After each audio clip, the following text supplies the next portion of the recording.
In life, you can be one of two things. You're either a winner or you are a loser. And on this edition of Ravens Rundown, we are going to go over the top winners and losers from training camp so far. Tyler Jones here with you. Thanks for joining us. Before we go any further in today's show, the like count this week, the best we've done was 114 on Wednesday, and you can see that we haven't done over 72 since then of the other days.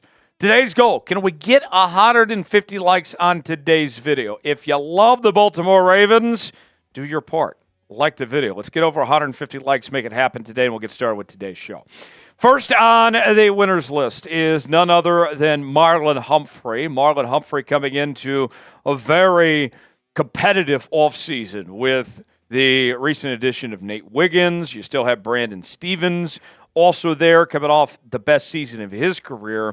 And Joey Petersen joins me right now. You'll be hearing from Joey a lot over the coming weeks as he's the newest member here of the program here on Ravens Rundown. Joey, when you look at Marlon Humphrey, he needed to look good. Missed a lot of time last year, trying to compete just for a starting spot at this point, and so far he's kind of lived up to it the last couple of days. He really has, and when you look at his season last season, career low in games played in his career with 10. Obviously, he battled injuries, but he's come back this year in this training camp, and he's done really well. Sarah Ellison tweeted yesterday, or a few days ago, Marlon Humphreys reportedly picked off Lamar Jackson 4 times in training camp this year. Lamar joked, I told him he needs to get his hands right. That's why I started throwing interceptions to him. He dropped a few last year, so I'm helping him out. It's That's always funny. Good. And I don't know if you guys saw that video on social media the other day. It's always great seeing these guys loving each other. But when your guys are making plays, making interceptions, that's always good to see. But, man, it's just good to see him play with that energy. You can tell he's gotten over the injuries from last year, and he's making his waves. Yeah, he's looked good. And he talked at training camp about his playing weight of trying to be in football shape, if you will, for this upcoming season. And we'll show you what he had to say in a moment about that, as he said the following. I'm around 190. I came in at 195. I've been playing the past couple of seasons around 200 or so, so basically ever since I tore my pec around 25 years old, I got my grown man weight on me, and it's just never went off. It's a young man's game, so I decided to get a little lower. And you really can't blame him for wanting to do that and putting the work in. And that's the thing I take away from this, Joey, is that the work is there for Marlon Humphrey. He's playing with a chip on his shoulder, kind of something to prove, if you will. Yeah, and he mentions it. It's a young man's game, and this is a young man's secondary. Nate Wiggins coming in, the youngest player on this team. Yeah. Straight out of Clemson, he's going to battle for a starting position. And so Marlon Humphrey's got to do something that's going to give him the edge. He's already got a lot of edge over these guys with his amount of playing time, with the amount of plays he's made just in his career. But definitely losing a little bit of weight, getting a little thinner, I think it's going to help him in the long run. I think so. So let's ask you guys now here on today's program. Over-under, 5 interceptions for Marlon Humphrey in 2024. Joey, that's a high number. I'll be honest, I lean towards the under. I'd be pleased if he got 3 or 4, but 5, that seems like a lot.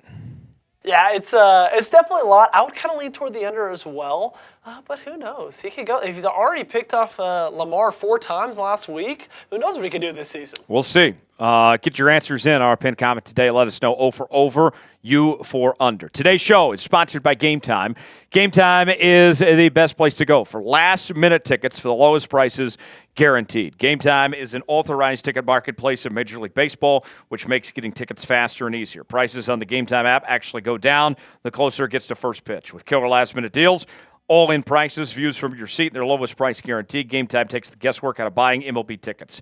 Save up to 60% off buying last minute for sports, concerts, comedy shows, theater productions, and more. Maybe you want to go to an Orioles game a Ravens preseason game. All sorts of different options to choose from. Choose the game. They got the prices listed. See the seat. If you like that seat or not, you'll get the visual. And then you're checking out on Game Time with Apple Pay, Google Pay, Venmo, all major credit card providers. And that's not all, folks. You download the Game Time app, create an account, and use code ChatSports for $20 off your first purchase. Terms apply. Again, create an account, redeem code CHAT. SPORTS for $20 off. Download Game Time today. Last-minute tickets, lowest prices guaranteed. The link is in the comments and the description of today's video. Joey, let's go to the losers list. This is where we find Deonte Harty. Yeah, I think the thing with Deonte, we know his skill. We know his ability in the return game, being a return specialist, but he hasn't been present. Morgan asked it. Tweeting out this, only didn't spot a couple Ravens today not practicing. The biggest miss is wide receiver and return specialist Deonte Harty. Harty hasn't been at practice here all week. That was tweeted out yesterday. Today, he wasn't at practice either.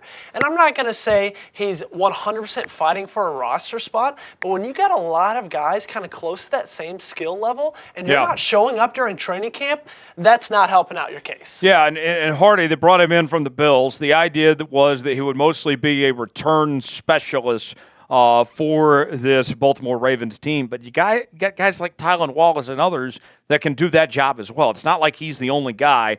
I don't personally believe he's fighting for a spot at this point. I think that they signed him with the intentions that, hey, he's going to be in the 53-man roster, but you're not as convinced. I'm really not. I think, and we'll talk about it later, you got guys like Malik Cunningham that are really putting on a show that I think could threaten you. And when you look at this team, I really only look at this wide receiver core as having 4 locks, right? 4 absolute locks to be on this 53-man roster in this wide receiver depth chart. That's Zay Flowers, Rashod Bateman, Nelson Aguilar, and Devontae Walker. I think those last 2 spots could be up to grabs for a multitude of receivers. Potentially so. We'll see how it ultimately all plays out here as we're just about halfway through training camp to this point. Back to the winners list, we find offensive guard Andrew Vorhees, who we did not see at all last year, took like a redshirt year of sorts as he was coming back from injury. And so far through camp, Joey, he's looked good. He's competing for the starting left guard spot, and all indications are that he's got the edge for it right now. Yeah, I really think he does. Not only is he turning heads of reporters, but he's also returning heads of his teammates as well, which is almost just as important. Ronnie Stanley had this to say about Andrew Vorhees. I'm very impressed with how fast he's learning things, how fast he's getting up to the speed of the game, and how good of shape he's in. Everything is moving really fast for him, but he's also adjusting really fast, and he's getting better day by day. And I think the most important thing from that entire message is that the amount of shape that he's in, right? Yeah. He's in really good shape, which is great to see from a guy who's coming off an ACL injury and plays on the line. Yeah, and, it was a risk drafting him. You didn't know how quickly he was going to recover and how healthy he would be when he did recover. But you think about this. Had he not been injured, he would have been a first or second round pick. So you got tremendous value, and now you got a guy that's potentially a starting quality guard here. I think this was a win for the Baltimore Ravens, the way things have worked out. Vorhees had this to say on his injury and coming back. The knee feels like $1 million. That's good. It feels better than before. I just trusted the process for the last 17 to 18 months, however long it's been, and I feel like I kind of leveraged myself into a good position because of that trust. I think Vorhees is going to be a starter game 1. I think he's going to win that left guard spot when it's all said and done. What do you guys think? Y for yes, N for no. What do you think, Joey? How you feeling about this? I think my keyboard would break from spamming Y. I think with all the interior offensive linemen that we lost over the last year or so, last offseason, I think Andrew's going to come right in here and plug those gaps easy.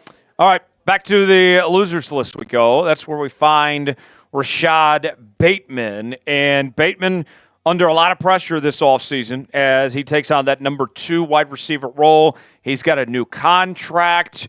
Joey, what's going on with Rashod Bateman here? I think there's a lot going on with Rashod Bateman.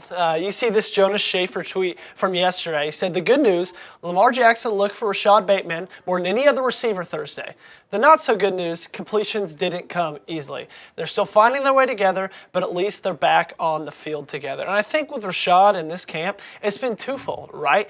One, he hasn't been there the entire time. He's missed a couple days with injuries, and when he's been back, he hasn't been the best. And right. I don't think we're asking him to come out here and get 1,000 yards, but in saying that, I'm not worried about him making this roster. But he's got some big shoes to fill with OBJ being gone, and we need him to step up. Yeah, simple as that. I mean, you look at what Rashod Bateman has done throughout his career. It's been a lot of peaks and valleys, right? He's been injured a lot. Even when he's been healthy on the football field, he's been inconsistent. And the reason why he's still around, why he's got this new contract, the offense, Todd Monken and company, they were optimistic what they saw from Rashod Bateman at the end of 2023, where they feel confident that they're going to get a version of him that's going to capitalize, if you will, on this upcoming season. A lot of pressure on him. We'll see how he can perform. Last on our list of winners and losers today, we end with Malik Cunningham, the former quarterback turned wide receiver, still learning the position. And what we've seen so far from him, he's looked pretty good at this point of making that transition. He's a hell of an athlete.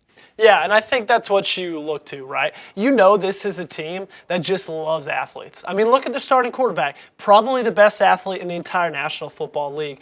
Malik, they've taken a chance on him, right? They signed him, they converted him to a wide receiver, and now they're saying, okay, prove it. And I really think if he keeps playing the way that he has been, he has a decent chance to maybe even make this roster. He's making a strong case for himself. Yeah, I think so.